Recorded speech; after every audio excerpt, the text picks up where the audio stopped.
स्वागत है आपका जेके के डिजिटल प्लेटफॉर्म में और मैं आपके साथ मानसी रावत। गैर भाजपा शासित राज्यों के मुख्यमंत्री जल्द ही मुंबई में मिल सकते हैं। पश्चिम बंगाल की मुख्यमंत्री ममता बनर्जी ने इन मुख्यमंत्रियों को पत्र लिखा है। ममता बनर्जी और तेलंगाना के मुख्यमंत्री के चंद्रशेखर राव बीते कुछ दिनों से विपक्ष को एकजुट करने की कोशिश में लगे हुए हैं। इन दोनों की कोशिश कितनी सफल होगी ये तो वक्त बताएगा, लेकिन ऐसा नहीं है कि इस तरह की कोशिश पहली बार हो रही है। पहले भी कुछ मौकों पर भाजपा के खिलाफ इस तरह के गठबंधन की कोशिश हो चुकी है। नरेंद्र मोदी के सत्ता में आने के पहले भी कांग्रेस और भाजपा के खिलाफ इस तरह के गठबंधन बने हैं। आइए जानते हैं देश की राजनीति से पहले कितनी सफल रही है इस तरह की कोशिशें। मौजूदा दौर में ममता बनर्जी और के चंद्रशेखर राव की ओर से इस तरह की कोशिश जारी है। चंद्रशेखर राव प्रधानमंत्री नरेंद्र मोदी पर लगातार हमले कर रहे हैं। इसके साथ ही तेलंगाना के बाहर भी अपनी सरकार की उपलब्धियों के प्रचार कर रहे हैं। 10 मार्च को जब 5 राज्यों के चुनाव नतीजे आ रहे थे, तब भी चंद्रशेखर राव महाराष्ट्र के मुख्यमंत्री उद्धव ठाकरे से मिलने पहुंचे थे। वहीं ममता बनर्जी भी लगातार अपनी पार्टी का काडर बढ़ने में लगी हुई है। बंगाल के बाहर खासतौर पर पूर्वोत्तर के राज्यों में कई बड़े कांग्रेस नेता उनकी पार्टी में शामिल हो चुके हैं। पार्टी मजबूत करने के साथ ही ममता विपक्ष को एकजुट करने में लगी हुई है। चाहे उत्तर प्रदेश में अखिलेश के लिए वोट मांगने जाना हो या फिर तमिलनाडु के मुख्यमंत्री से मिलना, ममता हर विपक्षी नेता को एक मंच पर लाने में लगी हुई है। 2019 के लोकसभा चुनाव से पहले भी विपक्ष को एकजुट करने की कोशिशें हुई थी। चुनाव से पहले ममता के न्योते पर विपक्षी दलों ने नेता कोलकाता में एकजुट भी हुए थे। सबने मंच भी साझा किया। अखिलेश यादव, तेजस्वी यादव, अरविंद केजरीवाल से लेकर चंद्रबाबू नायडू तक इस मंच पर दिखे थे। लोकसभा चुनाव से पहले तेलंगाना विधानसभा चुनाव से मिली जीत से उत्साहित के चंद्रशेखर राव भी इस तरह की कोशिशों में जुटे हुए थे। हालांकि चुनाव में कोई औपचारिक गठबंधन नहीं बन सका था। अब एक बार फिर ममता और चंद्रशेखर राव 2024 में लोकसभा चुनाव से पहले विपक्ष को एकजुट करने की कोशिश कर रहे हैं। 1975 में प्रधानमंत्री इंदिरा गांधी ने देश में आपातकाल लगा दिया।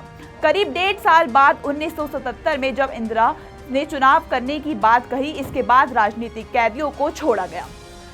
23 जनवरी 1977 को जनसंघ, भारतीय लोक दल, संघ पार्टी, सोशलिस्ट पार्टी जैसी विपक्षी पार्टियों का विलय करके एक नई पार्टी बनाई गई। नाम मिला जनता पार्टी।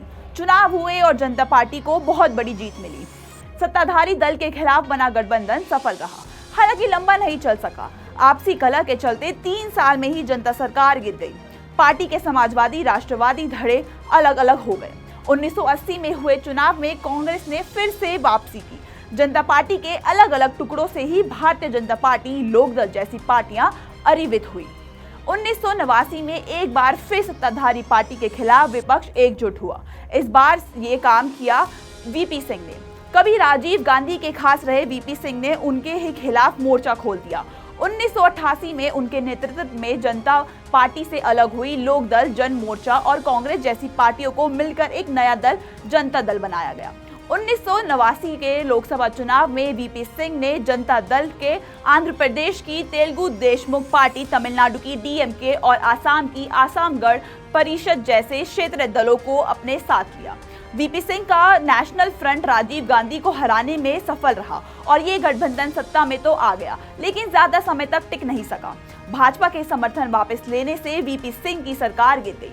जनता दल के 2 हिस्से हो गए। चंद्रशेखर के धड़े में कांग्रेस के समर्थन से सरकार बनाई, हालांकि ये सरकार भी ज्यादा नहीं टिकी। गठबंधन ही नहीं, जनता दल का विघटन भी साल पर देखा जा चुका है। इस जनता दल से टूटकर समाजवादी पार्टी, राष्ट्रीय जनता दल, यूनाइटेड जैसी कई दल बने।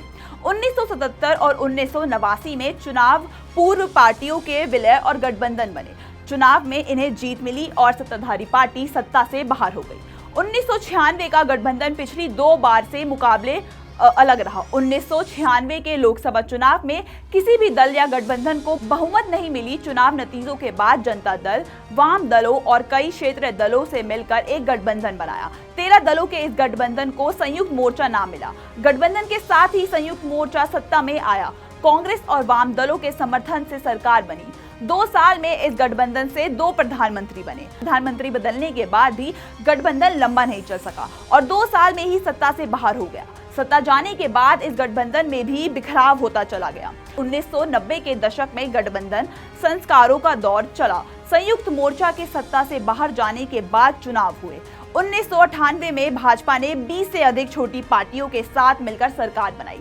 2004 और 2009 में जब यूपीए सत्ता से आई तब भी कई दलों का गठबंधन था। हालांकि सबसे बड़ी पार्टी कांग्रेस थी। करीब 3 दशक बाद 2014 में किसी पार्टी को अकेले दम पर बहुमत मिला, जब भाजपा ने 282 सीटों पर जीत दर्ज की।